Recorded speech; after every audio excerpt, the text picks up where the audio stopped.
Interestingly मैंने जितनी research की मुझे ये कॉन्सेप्ट दुनिया में बहुत ज़्यादा नज़र नहीं आया है। कुछ हवालों से रीइंफोर्समेंट के लिए ज़रूर हैं, लेकिन अदरवाइज ये जो कॉन्सेप्ट है कि नॉन फाइलर्स पे ज़्यादा टैक्स रेट लगाया जाए, इस तरह का कहीं भी कॉन्सेप्ट मुझे नज़र नहीं आया। एटलीस्ट इस बजट के अंदर एक और कॉन्सेप्ट इंट्रोड्यूस कर दिया गया है लेट फाइलर का, यानी कि वो लोग जिन्होंने टैक्स रिटर्न फाइल तो किया है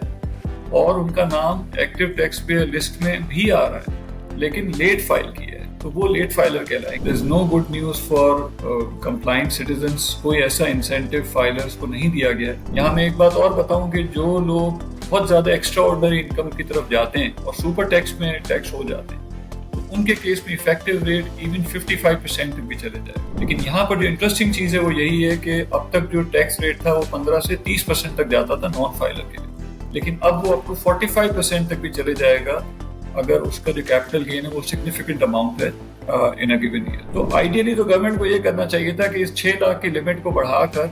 तकरीबन वो 8 साढ़े 8 लाख तक बढ़ा देते कि जी इस लेवल तक कोई टैक्स नहीं होगा, क्योंकि इस लेवल का बंदा कोई खातिर ख्वाह सेविंग भी नहीं कर सकता और ये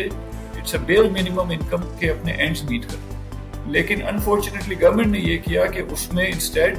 उस कैटेगरी को भी फिक्स रखा और उसके साथ साथ उसमें रेट्स भी डबल कर दिए। तो ये तमाम चीजें, जैसे मैंने मेंशन किया कि कैश विड्रॉल पे अगर आपका टैक्स लग गया है, आपके डेबिट कार्ड क्रेडिट कार्ड के ट्रांजैक्शंस पे टैक्स लग गया है, आपकी गाड़ी पे घर पे टैक्स लग गया है, आपके मोबाइल टॉपअप्स हैं, आपके बिजली के बिल हैं, आपकी फंक्शंस एंड गैदरिंग है, ये तमाम चीजों पे जो टैक्सेस आपसे लगाया जाता है, विदहोल्डिंग टैक्स या एडवांस टैक्स, वो तमाम के तमाम एडजस्टेबल होते हैं। और जब आप अपनी फाइलिंग कर रहे होते हैं तो डेफिनेटली आपने इन तमाम चीजों को, रिकॉर्ड को अपने इंटैक्ट रखना चाहिए और फाइलिंग के वक्त इनको इनकॉर्पोरेट करना चाहिए ताकि आप अपनी लायबिलिटी को रिड्यूस कर सकें।